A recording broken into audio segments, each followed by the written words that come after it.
आज हम लोग उच्चारण स्थान के आधार पर वर्गों का वर्गीकरण, उच्चारण स्थान के आधार पर वर्णों का अध्ययन आज हम लोग करेंगे। प्रत्येक वर्ण मुख के भिन्न भिन्न भागों से बोला जाता है, उन्हें उच्चारण स्थान कहा जाता है। मुख के 6 भाग होते हैं। नंबर 1 कंठ,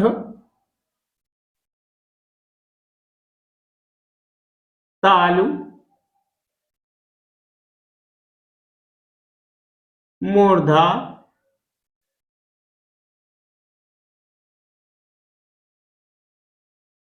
दांत, ओठ तथा नाक। ये मुख के 6 भाग हैं। इन्हीं के आधार पर वर्णों का उच्चारण होता है। प्रत्येक वर्ण का कहां से उच्चारण होता है, इसका आज हम लोग अध्ययन करेंगे। पहला नंबर 1 है कंठ। कंठ में कंठ और जीभ के निचले हिस्से का, कंठ और जीभ के निचले हिस्से से के स्पर्श से जिन वर्णों का उच्चारण होता है उन्हें कंठ कहा जाता है। जैसे अ आ, का वर्ग, का वर्ग यानी क से लेकर अंगा तक, हा तथा विसर्ग।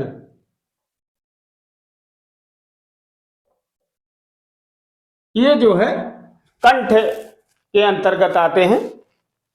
दूसरा है तालव्य। जो वर्ण तालु और जीभ के स्पर्श से बोले जाते हैं उन्हें तालव्य कहा जाता है। जैसे ई, ई, चा वर्ग,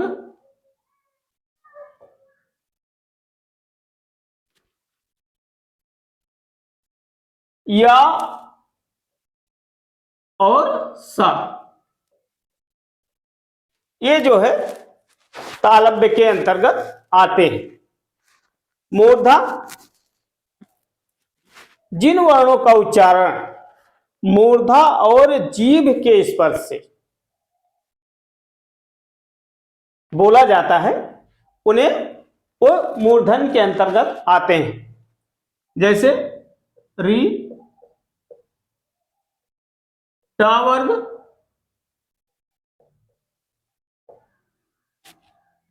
रा और स। ये वर्ण मूर्धन के अंतर्गत आते हैं। मूर्धा यानी जो मूर्धा और जीभ के स्पर्श से जिन वर्णों का उच्चारण होता है वो मूर्धन्य के अंतर्गत आते हैं। अगला है दंत। दंत वर्ण के अंतर्गत वे वर्ण आते हैं जिनका उच्चारण दांत और जीभ के स्पर्श से होता है। जैसे ता वर्ग और ला और स। ये दंत के अंतर्गत आते हैं। इन वर्णों का उच्चारण दंत के अंतर्गत किया जाता है। ओष्ठ, ओष्ठ के अंतर्गत वे वर्ण आते हैं जिनका उच्चारण दोनों ओठों के स्पर्श से होता है। वो ओष्ठ के अंतर्गत आते हैं। जैसे उ, ऊ, पा वर्ग,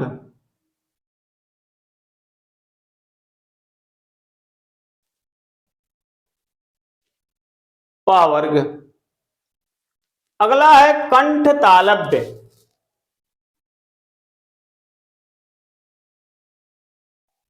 कंठ तालव्य के अंतर्गत वे वर्ण आते हैं जिनका उच्चारण जीभ का स्पर्श कंठ और तालु से होता है, एक साथ, तीनों एक साथ मिलते हैं, वहां पर उसके माध्यम से जिन वर्णों का उच्चारण होता है वो कंठ तालव्य के अंतर्गत आते हैं, जैसे ए, ऐ। कंठोस्थ,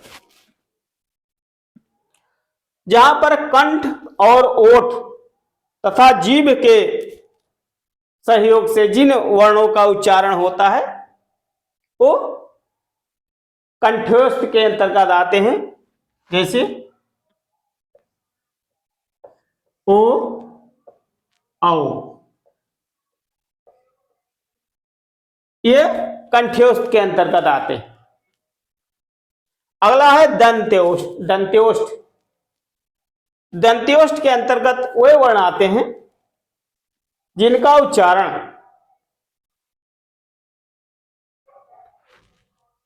दांत, ओठ और जीभ के स्पर्श से होता है, वो दंत्योष्ठ के अंतर्गत आते हैं, जैसे वा,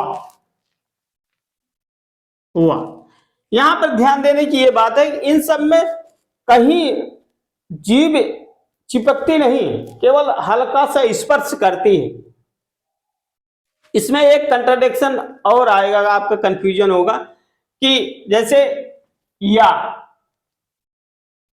वा, रा, ये अंतस्थ व्यंजन के अंतर्गत हम लोग पढ़े थे, लेकिन कभी कभी क्वेश्चन पूछ लेता है, जैसे उच्चारण स्थान के आधार पर, उच्चारण स्थान के आधार पर तालव्य वर्ण कौन सा है, उसमें से बहुत से वर्ण दिए रहेंगे और उसमें या भी दिया रहेगा। अगर आप डीपली पढ़े रहेंगे इसको तो जानेंगे कि यह तालव्य के अंतर्गत भी आता है, अंतस्थ के अंतर्गत भी आता है, लेकिन यहां पर क्वेश्चन क्या पूछा जा रहा है, उच्चारण स्थान के आधार पर। इसलिए अगर ऐसा कोई कंफ्यूजन हो उसको दूर कर ले। ये जो वर्गीकरण हुआ है ये उच्चारण स्थान के आधार पर हुआ है। उच्चारण स्थान के आधार पर अगर क्वेश्चन पूछा जाता है, क्योंकि य, र, व, य, र, ल, व ये अंतस्थ होते हैं, स, और ह और ये स, ये जो है उसमें व्यंजन के अंतर्गत आते हैं, लेकिन यहां पर ह कंठ के अंतर्गत आता है उच्चारण स्थान के आधार पर, ये वाला स तालव्य के अंतर्गत आता है उच्चारण स्थान के आधार पर, और ये स मूर्धन के अंतर्गत आता है, और ये स दंत के अंतर्गत आता है। इसको हमें ध्यान देना होगा, बड़े ही सावधानी पूर्वक इसको हल करना पड़ेगा, तभी ये क्वेश्चन सही होगा। जो भी कंफ्यूजन हो इसको दूर कर ले, क्योंकि ये बड़ा कंफ्यूजिंग क्वेश्चन होता है, इसलिए इसका डीपली अध्ययन करेंगे। धन्यवाद।